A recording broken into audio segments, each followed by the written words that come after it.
All right, welcome back. We are here at the Ropeadope Room for another episode of 21 Soul, and I'm joined by the soul man himself, Mr. Brian Hurst from soulandjazz.com. Great t-shirt. Thank you. Welcome. Thank you. It's such a great pleasure to have you here in the States, gracing us with your presence. And gosh, we've known each other for... It's a few years now. A few years. Yeah, it's a few years. It's good. It is good. It's been a developing relationship. It's really interesting. I think right from the beginning, we've been chatting about, you know, we have sometimes hour-long sessions just chatting about the music business, about the quality of artists, about how to do something different and unique in the music business. Yes. Can you talk a little bit about soulandjazz.com and what that platform is for those viewers that don't know it? Sure.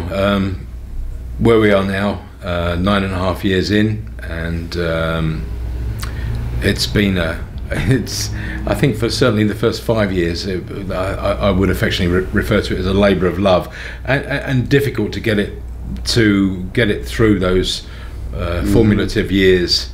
Financially very tough. And then after some pretty serious chasing, Sennheiser came on board with us as and sponsored a couple of projects back in 2013, and we've just not looked back since then, really. And although the visibility, I would refer to it as being steady. I kind of like the thing about being, never being in fashion, but never being out of fashion. And I suppose it sort of suits me or fits that we, slow and steady wins the race. And I'm not necessarily trying to win, but I think by actually being in our 10th year and being probably now more involved in the audio-visual side of the business, as well as creating some great programming with people like Mike Chadwick, Brad Stone, Michael Ambrosino, people there are many others, but I'm just surrounded by great programmers, unbelievable knowledge. And that's a privilege to work with these people, but my job is to sort of stick stuff together and to glue it and to develop and create and move things forward. And as we do now, we've gone from having nearly 3,000 radio shows on demand, which I think is 3,000. 3,000, yeah. So it might not be. Am I being a little bit sort of? But close to that. That's amazing. And there's a lot of stuff there now, and there's a lot of stuff to listen to, and it's just great quality audio, great quality original content. It's been a labour of love, but now it's much more than that, and it's much more powerful and potentially much more influential in its reach. And that's what excites me now. Is I don't think people, and maybe this type of conversation gives people an opportunity to hear, about things that are actually happening that are never advertised. I travel a lot, I meet a lot of people, and I'm constantly trying to engage with people to take this, join us on a journey, as it were. And our discussions prior to this conversation over the last few days, it's about the audio-visual side as much as anything else now. Presenting music and with audio and visual and video. Yeah, very much so. And I do think that there's some interesting players out there that are doing that. But I think our challenge is, can we do it better? We've worked the last few years. We've been tied into Bucks New University in High Wycombe, and Steve Partridge, head of school there, fine director, fine editor. Warren Bassett, aka The Beast, just one of the great audio engineers in the UK, certainly currently. And working with these people, a lot of students, has allowed us to get involved in many projects, and for the last few years capture great performances from Grammy winners, the likes of Bill Lawrence, Terrace Martin and the like, through to lesser known artists that are just heading starting out. And I think therein is also a great that represents our ethos of soulandjazz.com. I'm not interested in the celebrity aspect of anything. I'm not interested in the fame. I'm just interested in the performance. I'm just interested in, can you sing? Can you play? You can. You're welcome to be with us, and you're welcome for, you know, you're welcome to actually sort of stand in front of our cameras, and we'll do our best for you and capture you. There you go. So for those that are watching, it's good to check out soulandjazz.com. Paraphrasing here, but originally you were a radio presenter, correct? Yeah. And then you've curated not only your own set of music, but you've curated great curators. Who have put together great radio programs for those people who are deep into the music. And so soulandjazz.com is a wonderful collection of all the things that you've put together. And now it's this visual component, the video recordings. How many videos are up at this point? I think on the Soul and Jazz Live YouTube channel, there's about 170 or so. Wow. We've had over the summer, obviously the university is closed, and we decided to take a break from filming for a few months, although we have in August worked with San Jose Jazz Festival and with British Airways and created some really great performances, which I'm looking forward to sharing shortly. That's the start of the new season of filming, which is the next is it the 25th, next Thursday of October. So we start out again, and we're right the way through releasing new video. We're filming filming new video. every week. Some interesting artists coming through. Is it still called filming? Yeah, it is. we capture these performances. We do multi-camera shoots, so 8 cameras, also shot in VR. And the audio, Sennheiser and Neumann provide all of the equipment. So we have like this arsenal of audio equipment for capture. It's fantastic. I mean, I just couldn't ask for any more, to be fair. And we do the audio side of things there is no equal. It's it's BBC standard. Well, yeah. I mean, it's really fascinating. There's a lot of talk. We only usually have about 25 minutes in the show, and a lot of times with today's headlines in the music business, everything is focused on the next big thing or where the music business is going. But I want to point out that people like yourself, as well as us here at Ropeadope, and countless numbers of people have remained committed. It's kind of like that record shop that continued to sell vinyl all the way through, recognizing, of course, that the vinyl was the quality.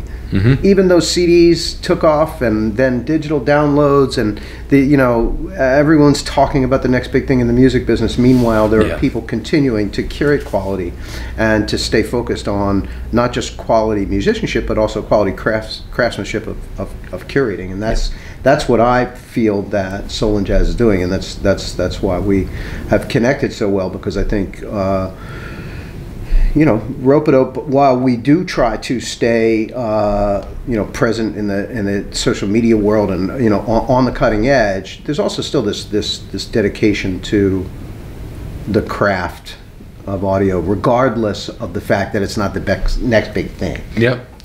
So respect for that, for sure. You've always got to be true to true to the art form, haven't you? And you've always got to present it in the best way you can. And I think that you owe it. It's the same about reproduction of MP3s. I remember the early days of MP3s, 192s or whatever. Just bloody dreadful. I mean, really, really bad. And I just and now we've always strived to deliver as much as we can in lossless audio. You can't stream readily in lossless audio. Well, you can't afford to stream readily in lossless audio because there is extraordinary cost. Bandwidth. There's an extraordinary cost associated with it. It's something we're in discussion with currently with Amazon, and I think next year we've been ready. We've had this streaming idea since 2011, so that's 7 years now, and I actually built our streaming player and the library 4 years ago. In fact, I've been paying for it for 4 years, which is just ridiculous. And it works and sounds great. But the thing with it is that if we're to do it, we'll only ever do it properly, and that takes resource and it takes more hands than I've got. So I think we'll get to that. that's going to be sold on jazz.radio, and that's ready to go. So, but it's we'll let that go, as I say, when we can truly administer it and oversee it properly.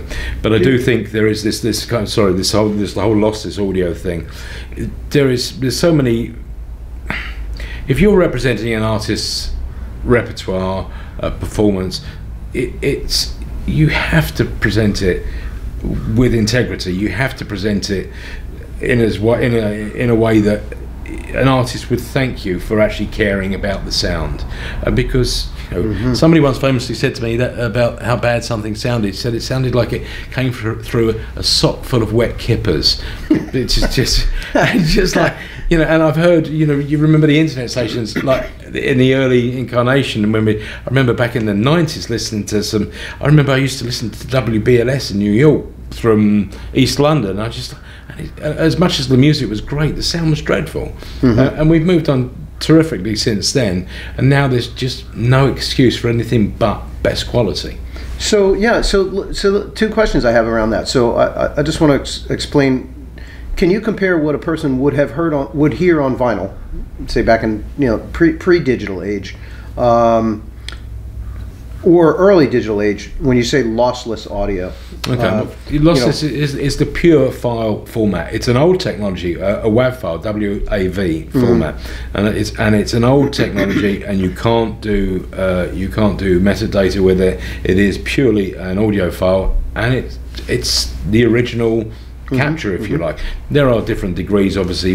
There are greater, better qualities, better bit rates, and exactly that are better than CDs. But a lossless audio can at least replicate a CD, and as I say, I think that should be almost like the basic standard, really. But to stream it, as I said, that's tricky because of the amount of bandwidth you need and the data that you process at any given that particular moment. With 5G coming, it'll become standard. So the technology has finally caught up with and has the ability to deliver the quality audio to people. Yeah, Japan and Korea. So let's talk about the consumer side, though. So if you're on your standard Apple or a Dell computer, are you getting the quality of the sound that would be coming from lossless audio? No, is it really worth it? No, it's not worth it. It's not worth it if you're listening. Well, it depends what you actually play it back through. Right. If you have a DAC, or you're putting it through your hi-fi, or maybe a soundbar, or your great quality soundbar with a TV or whatever it be, then I could say that's worthwhile. But not through your basic computer speaker. Yeah, no, not right. If you've got a mobile device. But our thought process there is that we take our shows. Say, for example, I don't know. Say Brad records the creative source. He'll send it through in WAV formats, so it's pure and it's lovely, and then I'll encode it into AAC Plus at 80 kilobytes. Now, AAC Plus is a iTunes or an Apple codec, and at 80 kilobytes, it's the same as an MP3 at 320, but a quarter of the data. So because you've taken something from a good source, and you've actually then created a copy of that, obviously you compressed it, but AAC Plus allows it to be quite bright, but very, very data light. Yeah, so you might use 35 mega data in an hour rather than 1.5 gig for a similar thing. I think a lot of people, and I want to point it out, just while we're talking about this, I think I read a while back that after a certain amount of time of listening to a particular quality or even a particular style of music, you become the ear becomes accustomed to that style and actually can't hear. So can't hear the difference between better quality and poor quality. Yep. And I think there's a generation of people who have been in that mix, but now we're approaching a time where people can pay attention to this, and it's almost as if now a whole world of music can open up for people who have been listening in badly compressed MP3 formats, and can now start to discover music. And for quality music, jazz and classical and more. I don't know what the right term is, but there's more going on. Well, the genres of jazz then and it's classical. really it's an eye-opening experience, or an ear-opening experience. Very much so. Jazz and classical certainly lend themselves to an audiophile experience. Mm-hmm. So you're more likely to be, you're likely to be a bit older. You're likely to, to have a moment in your weekend, particularly, or in the evening where you might sit down. Music is an activity. Yeah, you have a glass of something and you just put on some headphones. And I think this is where Sennheiser come into it. From my perspective, not only do we create the performance now using their microphones, but I think the other side of it, of course, is their headphone division. And I was always, and unashamedly, I was a Sennheiser user before I ever became sponsored by Sennheiser. Mm-hmm. So that was the company I wanted soulandjazz.com to actually work with or be associated with because of the quality of their product. So to actually then put a decent pair of headphones on and actually listen to a stellar performance from whatever artist, it's just lovely, and you would never get that with an MP3, and you just wouldn't with those compressed file formats. Just thinking of some comparisons. I mean, I think it's. I mean, people throw the term acquired taste around a little bit, but I think that people are ready now to do that. Yep. And I don't think you have to be an audiophile or be intimidated by any of the real high level stuff. You can basically just buy a better set of headphones, and find a better source for music rather than your basic MP3. A place like soulandjazz.com, and then begin to test that experience out. And I think it's going to be like tasting a better wine, or a better beer, or a better steak for the first time, where you're truly understanding a little bit. But you don't have to know it all to just take one small step. Absolutely, towards it, right? No, even I won't say kind of entry level headphones, but even like the earbuds now that are produced. People are always pushing for wireless now, which, yes, of course, it's kind of convenient, whilst you don't have to charge the damn things. But a wired solution is always going to give you a better quality, listen. So, that notion of sitting down, putting on headphones, plugging it in, it kind of works, and you're rewarded. The experience is better, and again, the artist is represented more clearly through better playback or better sort of better consumption, because you're giving yourself a better opportunity to actually hear it nicely. It's a really exciting time in a way. I mean, we can look backwards and say, what the heck happened with the whole digital revolution, and sound quality went to hell. But we can also look at it in a positive way, that there are people like yourself and many others working on, structuring a better quality audio and video experience for people, and people can jump right in. And absolutely, it doesn't need to open up a whole new world. It doesn't. I have this thing about the streaming services generally, and whilst I can think of positives to say about the Spotify platform and whether it be Apple Music, or, I just think music doesn't have to be ubiquitous. Yeah, it doesn't. You can have too much of something. And 50 million songs. 57 million songs. One of the and they advertise this fact that like that's impressive. It's not impressive, because I can assure you that 47 million of those tracks are absolute crap and not worth anybody's time of day. But also there's the experience of the mind takes a different route when you have 50 million songs. You start jumping around. You become like distracted. Yep. Instead of actually digging in. Well, I think it's like a buffet. You taste a little bit of everything. Yeah. Or would you rather have just a really nicely done steak? Yeah, it's like a glass of wine. Do you want to just have one good glass of wine, or do you want an average bottle of wine? Yeah, it's like going to the winery and tasting 37 different things. Thanks. Yeah, you come out worse. I like this one. You come out worse for the experience. I mean, I know that's the kind of that's kind of logical, but I like the fact that from a streaming service, and when we do press the go button on that, the library will be maybe 20,000 tracks, but every single one of those tracks will have been curated. Every one of those would have been considered for its for its style, its sound, its the genre, the age. Just it will make sense. It will be there for a reason, you know. And I think from that point of view, you know, with regards to the comparison, less is sometimes more. Yeah, I'm fascinated with the idea of breaking it down for the consumer. I think it'll, you know, 50 million songs sounds really interesting. You know, 50 million different types of wine sounds interesting, because you have the concept that you have all the selection you could possibly want, right? And so therefore you're going to have a more likelihood of finding what you like. Sure. However, it becomes so distracting that you never do center in on what you like and spend enough time on what it is you like, and it takes a little bit of time. So it was something really that occurred to me, and I'm sure we've spoken about this before. So I have this thing about algorithms, and I think it's all very clever, and you know, and you know, I wish I could code and understand these things. Actually, I don't, but you know, I get it, and it tries to make sense of everything for people.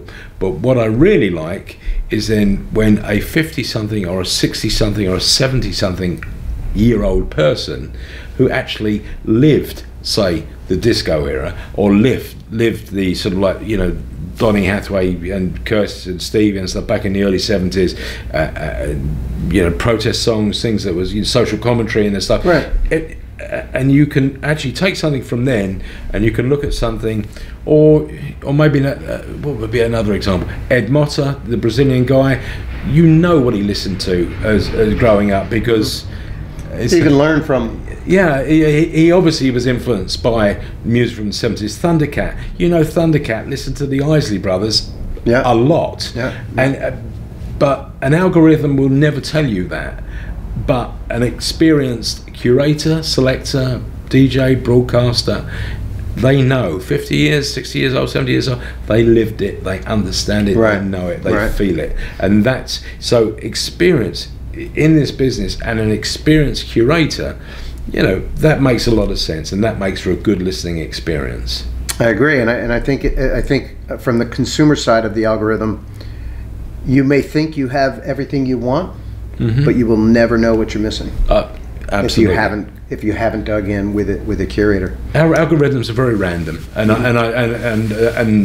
for that very reason, it will never truly be what it should be, however clever somebody thinks they might be by, you know, utilizing it. Sometimes great for discovery, but often lacking for in-depth understanding. For real connections. So aside from you and I both working on Atlanta Records and new releases for 2019, which are yet to be discussed, what's the next step with Soul and Jazz and video? Well, yeah, that's it's quite interesting. So we are. I'm quite happy to actually sort of say that we have been in quite lengthy discussions with both Dolby and Amazon. And we are looking to make some quite significant investment in the business in the next month or so, and take all of our audio-visual productions up a level, basically into 4K, and deliver everything in Dolby Atmos and Dolby Vision, which is a benchmark. And I think that with regards to looking around and who's doing what within the music business at the minute, would certainly put us in a very small percentage of companies that are actually doing that. But I do think that if we continue to challenge ourselves from a learning point of view, of which we spent a lot of time over the last half a year honing our craft, if you like, with regards to surround sound delivery, your different forms, but Atmos seems to be the one that is working well, and Dolby's behind it, can't be too bad. I'm excited that the products, or not the product, that's the wrong word, the performances that we capture moving forward will be at a level which we can be further proud of. And that's beautiful. I mean, it's fascinating to me because it already, when I watch your videos, it already looks so far superior to the other videos that I've seen, and yet you're still pushing forward for we can do better. Quality. I know we can do better, and you know, I think what we've done is good. There's been some that are better than others.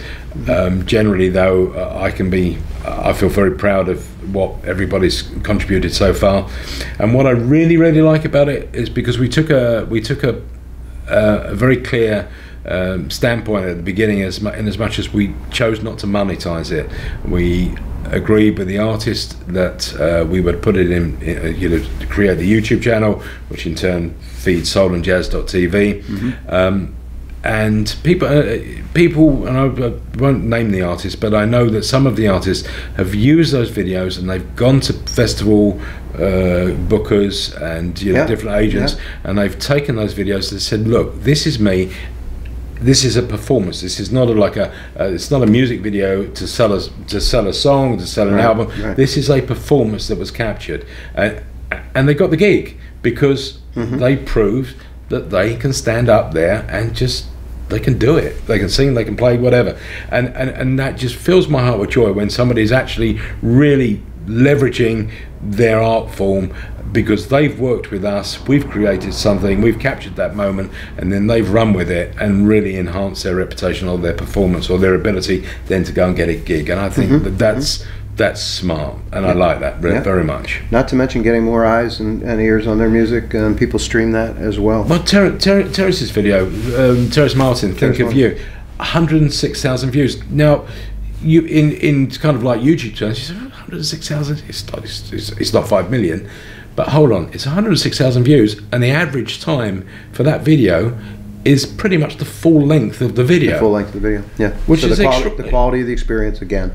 is serious. 3 minutes and 23 seconds is the average viewing time on YouTube. That's astonishing and almost unprecedented, I would imagine, because people are just enjoying a performance from these great artists, and they're just, again, it's not generally on offer.